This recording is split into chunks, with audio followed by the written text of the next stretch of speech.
Roguelikes are an interesting genre. They're basically games that expect and pretty much require the player to die. It offers the concepts of trial and error mixed with experience and skill.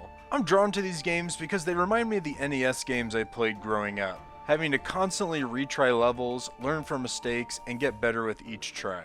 Recently, I played through the Hades 2 playtest and immediately got the itch to go through some of my favorite roguelike games again. I want to take this time in this video to go over the roguelites I've really enjoyed and share them with you, so let's get started. Downwell, developed by Moppin and published by Devolver Digital. I first played this game on the PS4 many years ago, and what drew me to it was the retro Game Boy graphics style. The level progression is vertical, but instead of starting at the bottom and going to the top, it's the opposite. I've never played a game like this before where you're constantly going down to advance. To assist your journey, you shoot projectiles to destroy enemies and blocks while collecting gems. The gems can be used to buy better weapons, heal HP, or increase your ammo capacity. I find the game to be quite challenging but addicting at the same time, as your desire to get as far down as possible increases with each playthrough. You can also unlock different color palettes and styles that can change how you play each run. It's charming, tough but fun, and also very inexpensive, so I highly advise you give it a shot. Vampire Survivors, developed and published by Ponkel.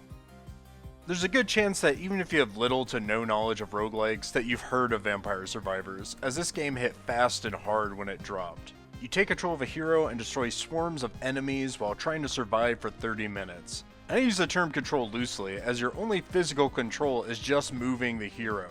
Power-ups and attacks are collected whenever a level is gained, and they operate automatically, so aside from maneuvering your character, the actual major focus is the strategy of putting together the best arsenal of attacks and upgrades. I didn't get this game on release, I got it a few months after launch. My initial interest wasn't even the gameplay at all, but it was the Castlevania-like ideas I saw from game footage. You legit have a Belmont-looking character using a whip and throwing knives, so it immediately has my attention. When I finally played it, I wish I didn't wait, as I was hooked immediately. I love trying different weapon combinations through each run, and the level up reward system is like crack. I'm constantly craving a level up as fast as possible. This is another great game that is very affordable, and it continues to get more and more content as time goes on. It's truly a blast, and I look forward to every new piece of DLC the devs create for it. Ring of Pain, developed by Simon Boxer and Twice Different, published by Humble Games.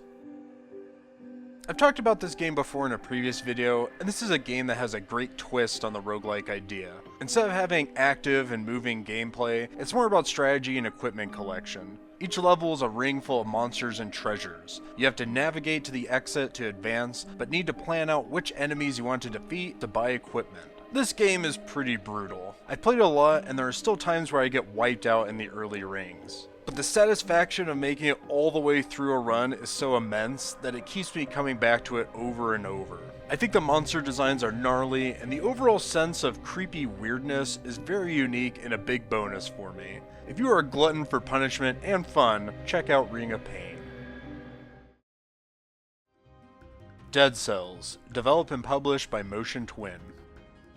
If you ever wanted to see the modern day equivalent of the old school action side-scrollers from the past, Dead Cells is that game in my opinion. Going through awesome dungeons and locations with amazing action gameplay while finding and upgrading new weapons along the way is an amazing experience. There's a low chance that once you start playing this game that you're gonna put it down anytime soon. With obvious inspiration from games like Castlevania, including a crossover DLC which is just one of the coolest DLCs ever, I fell in love with this game. The gameplay is so on point with great movement and control. The addition of unlockables that can be obtained after each run, accompanied by an amazing aesthetic and Metroidvania feel, just checks all the right boxes for me. Now the devs in the game description on Steam characterize this as a roguelite. I'm not going to get into the debate about genres, so let's just say it counts for this video. If you disagree, then let's just agree on the fact that discussing Dead Cells is just fucking awesome. Loop Hero, developed by Four Quarters and published by Devolver Digital. If you wanted a game with really unique ideas on the roguelike genre, look no further than this game. Your hero walks a timeless loop, defeating enemies and gaining resources. The best part is, you get to craft the world around you. You build a deck that consists of monster dens, towns, and resources that are dealt to you to decide where to place. After each loop, your resources are acquired and new equipment is presented, so the player must decide the best strategy while advancing. You then take those resources to help build a town that can advance your game even further. I adore the retro graphic style of this game, but what really got me excited was the world building and strategy aspects. Whether my design of the loop is to my benefit or ends up in my death is such a great layer to add. I also like how everything is balanced. Like if you place too many town tiles, then it generates the spawn of additional enemies, so you really have to think about what you're doing, and I enjoy having to strategize with that in mind. I just think this game is a cool and creative idea, so pick it up if you want that kind of experience. Hades, developed and published by Supergiant Games.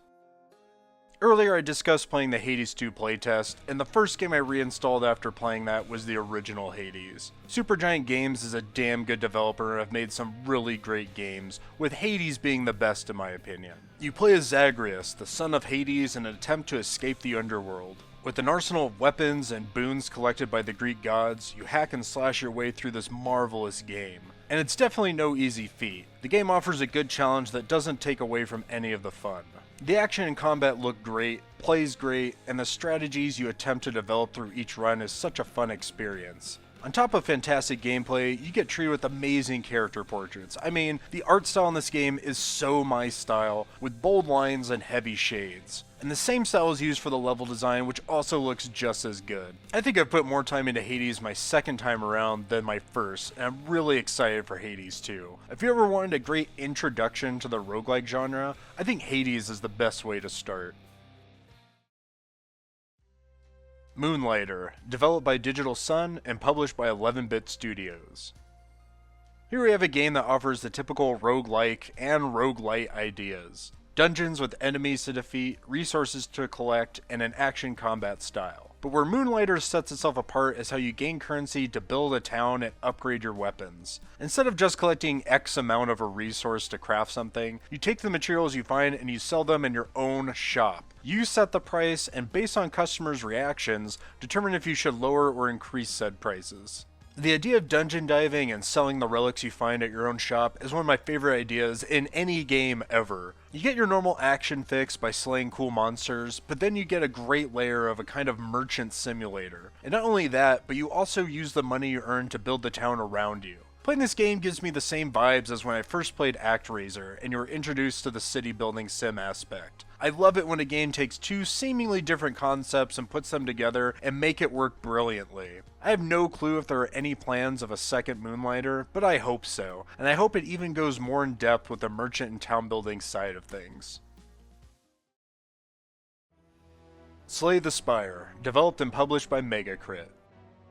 This takes the roguelike genre and turns it into the best deck builder game ever created. Seriously, I play this game almost every day. It's one of my favorites of all time. You start off with a hero that has their own deck and unique abilities and traverse the spire. Along the way, you fight against monsters, which results in new cards to add to your deck upon their defeat. The best part of this game is that the cards provided are RNG, so each run requires you to formulate new strategies to reach the end of the spire. When I first played this game, it was back when the pandemic started in 2020. I remember playing it all day and night, waking up the following day, going to get my vaccination, then coming home and hopping back on. It was a great game for me to play during that time since I couldn't go anywhere. Having to come up with new strats on the fly and executing the said strategy during combat is a straight addiction. Fuck, this is such a good game. And there is even more excitement as Slay the Spire 2 was announced to be released in 2025, so the Spire hype will just continue to grow for me. I can't recommend this game enough. If you haven't played it, just at least give it a fair shot. You may end up finding one of your new favorite games. There are many more roguelikes I enjoy that I did not include on my list, but I feel these have been the best and my favorite so far. This genre just pulls from so many things that I've liked in gaming since I was a kid, to the point that I honestly feel like it was a genre created specifically for me. I can't wait to play more, and I'm excited to see what new innovations developers will add to it. Have you played any of these roguelikes? Which ones are your favorites? Feel free to share your thoughts. Thank you for watching.